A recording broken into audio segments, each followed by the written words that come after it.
मैंने इसे घर की थी तो मैं इग्नोर कर रहा था, सोचा था कि घर की इज्जत बाहर ना जाए। मेरी बहन के हस्बैंड ने गाली वगैरह डाले और फालतू वीडियोस वगैरह डाल के घर की चीज़ें बाहर नहीं लाया ना, इतने दिन तक का चुप बैठा हुआ था। Bigg Boss OTT 3 fame Adnan Shaikh शादी के बाद से ही चर्चा में है। इतनी कंट्रोवर्सीज के बीच अदनान अब दंडोसी कोर्ट पहुंचे हैं। यहाँ उन्होंने खुद बताया कि वो अपनी बहन के खिलाफ केस दर्ज करवाने आए हैं। मैंने बहुत टाइम से मैं चीज़ें घर की थी तो मैं इग्नोर कर रहा था, सोचा था कि घर की इज्जत बाहर ना जाए, पर देख रहा हूँ कि मेरे फैमिली को इन्वॉल्व किया जा रहा था। यहाँ तक कि मेरे डैडी के बारे में बहुत फालतू चीज़ें मेरी बहन के हस्बैंड ने गाली वगैरह डाले और फालतू वीडियोस वगैरह डाल के, तो अभी मेरे डैडी ने ही बोला कि एक्शन लो, लीगल एक्शन लो, तो मैं आया हूँ। ये मेरे लॉयर है। दरअसल शादी के चंद दिनों बाद से ही अदनान पर मुसीबतों का पहाड़ टूट पड़ा है, जब बहन इफ़त शेख ने अपने भाई और उनकी पत्नी आयशा पर चौंकाने वाले आरोप लगाए थे।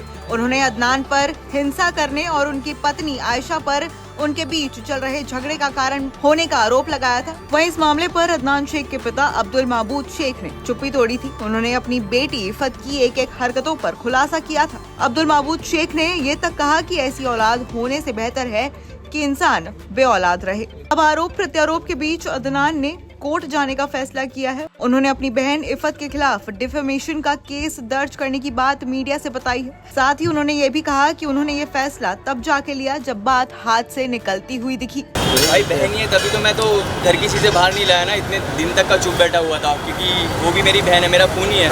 पर देख रहा था कि मेरी वाइफ को टारगेट करते करते वो मेरे पेरेंट्स को भी टारगेट कर रही है।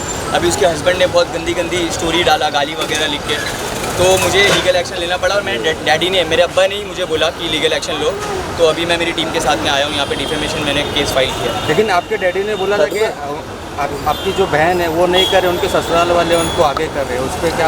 अभी देखो, मैं तो FIR कर दिया हूँ भाई। अभी क्या है, कौन करा रहा है, वो तो सच सामने आ ही जाएगा, सब एविडेंस और सब के साथ में। उस चीज़ के आगे लेकिन आपको लगता है कि मैटर है जब ऐसा फैमिली का जब बाहर आता है तो एक जन को शांत हो जाना चाहिए, जब एक जन ऐसा होता है?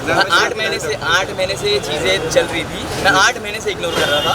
शादी के जस्ट पहले मेरे को धमकियाँ आती है इनडायरेक्टली कि बात करो, माफ़ी मांगो, नहीं तो ऐसा ये चीज़ें हुई। तो वो सब चीज़ें आगे प्रोसीड हुई है।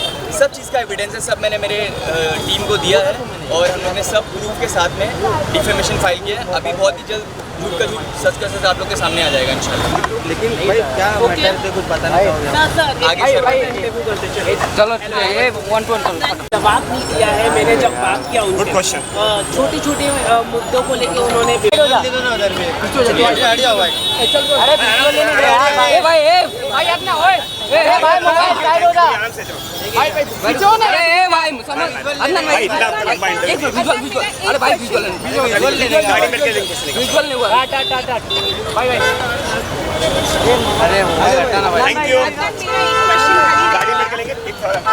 खाली एक क्वेश्चन मेरा रह गया था अदनान को, ये है कि बता दें कि अदनान की बहन इफ़त ने बिग बॉस OTT फेम पर मारपीट करने और उसके प्राइवेट पार्ट पर लात मारने का आरोप लगाया है। कुछ समय पहले इफ़त ने कहा, उसने मुझे मारा, उसने मेरे ससुर को मारा, उसने ये सब सड़क पर किया, मैं चिल्लाती रही, किसी से इसे रिकॉर्ड करने के लिए कहती रही, उसने मेरे प्राइवेट पार्ट पर भी लात मारी। अब अदनान शेख और उनकी बहन के बीच चल रहे विवाद ने कई गंभीर सवाल उठाए हैं। ये मामला न केवल पारिवारिक संबंधों पर असर डाल रहा है, बल्कि इसके कानूनी नतीजे भी हो सकते हैं। अदनान की बहन ने जो आरोप लगाए हैं वे बेहद गंभीर हैं, लेकिन अब अदनान ने भी कोर्ट का रुख किया है। अब ये मामला क्या तूल पकड़ता है, आगे देखना होगा। Bureau report E24।